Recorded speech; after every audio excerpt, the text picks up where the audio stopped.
शिक्षकों बदली दाबी ब्लॉक शिक्षा अधिकारी को दाबी जनाइले ग्रामवासी 7 दिन भितर दाबी पूर्ण नहेले राजरास्ता ओह्लाई आंदोलन हेब बोली कड़ा चेतावनी देइछन्ति ग्रामवासी और अभिभावक।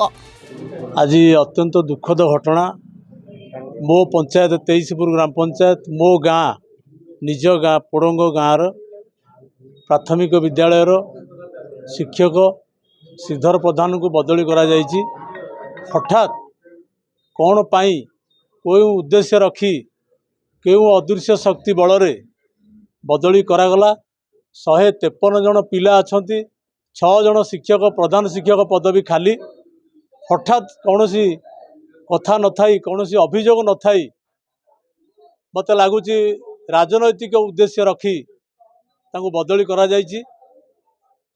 मु बीओ सार को कही सार आपण तो समस्त कथा जानी आम स्कूल विषय गोटे भल स्कूल को नष्ट करी न दिया जाऊ। आज खड़ी छुआ दिवस रे बाध्य होई आम समस्त गाँव अभिभावक एवं शुभेच्छु समस्ते आज आसीचु आपण पाखक। सरकार खड़ी छुआ दिवस पालन करुवा बेले छात्र छात्री मनरे आज दुखर छाया खेली जाइए आम गाँव में। आज सार पाखे आम दाबी उपस्थापन करूँ जदि 7 दिन भितर जड़े शिक्षक न दियंती बा से शिक्षक बदली को कैंसल न करती ताले आम आंदोलन पंथा ग्रहण करूँ। बाध्य होई राजरास्ता को ओह्लैबू एवं बीओ ऑफिस घेराव करूँ। आउ गोटे कथा दुखर कथा रोड साइड रे 10 जन शिक्षक गोटे स्कूल रे थिबा बेले बारंबार पंचायत समिति रे मीटिंग रे उठेछि जिला परिषद मीटिंग रे मध्य उठेछु।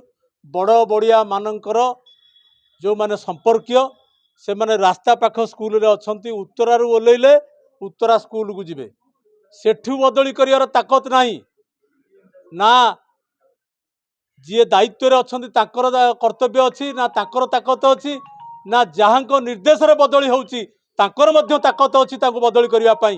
किंतु जोठी निरीह गाँ पोड़ंग गाँ से गाँव रू जड़े शिक्षक को बदली करी आज आम मानक समस्त मनरे दुख देइछन्ति। जहा फल आज मो सांगे आम गाँव माँ मैंने आसी बड़ भाई मैंने आसी सान पिला मैंने आसी आम समस्ते आज दुख जणिया को बीओ सार पाक आसीलु दुख जनइलु जदि किछि न हुए ताला आगामी दिन में बड़ धरण आंदोलन करा। पिपिली ब्लॉक 23पुर पोड़ंग प्रकल्प उच्च प्राथमिक विद्यालय 200 पाखापाखि छात्र छात्री पढ़ुला बेले बिना प्रधान शिक्षकों नियुक्ति में 6 जन शिक्षक शिक्षयित्री को नहीं चली शिक्षा व्यवस्था। गतकाली विद्यालय शिक्षक श्रीधर प्रधान को अचानक बदली को नहीं ग्रामवासी क्षोभ प्रकाश करिसेंति। अभियोग है बर्तमान गत 3 वर्ष मध्य 3-4 शिक्षक बदली कले एवं गोटे बदली कराई शिक्षक नदे बदली कर अति दुर्भाग्यजनक से आम अभियोग आम पोड़ंग प्राइमरी स्कूल आम स्कूल 153 जन पिला पढ़ुंट बर्तमान 5 जन शिक्षक अच्छा 8 जन थिले गत 4 वर्ष भितर 3-4 शिक्षक बदली कर किंतु गोटे शिक्षक दौना से आम अभियोग आगुरी अभियोग बीओ सार को अभियोग हो गोटे एचएम दियो आ टीचर दियो आम शिक्षक अभाव टीचर दियो आ एचएम जन दियो कहला कि से पर्यटन आज जाए कार्यकारी होनी शिक्षक अभाव पढ़ार बहुत व्याघात घटू। आज्ञा सार कहले 7 दिन भीतर आम अभियोग कलु 7 दिन भीतर आम कार्यकारी आम दाबी पूरण कर सी आमको जवाब देनी 7 दिन भीतर आम दाबी पूरण कर नले आगामी दिन को आम अलग अलग पदक्षेप नेबू आंदोलन करूँ। जो जगार शिक्षक आवश्यकता रहिबा बेले कहा चापरे शिक्षक बदली करा जाउछि एहाकु नै पाल्टा प्रश्न करिसेंति ग्रामवासी। गत 3 वर्ष मध्य उक्त स्कूल 2टी शिक्षक अन्यत्र बदली को नहीं क्षोभ प्रकाश करिसेंति जिला परिषद धरणीधर साहू।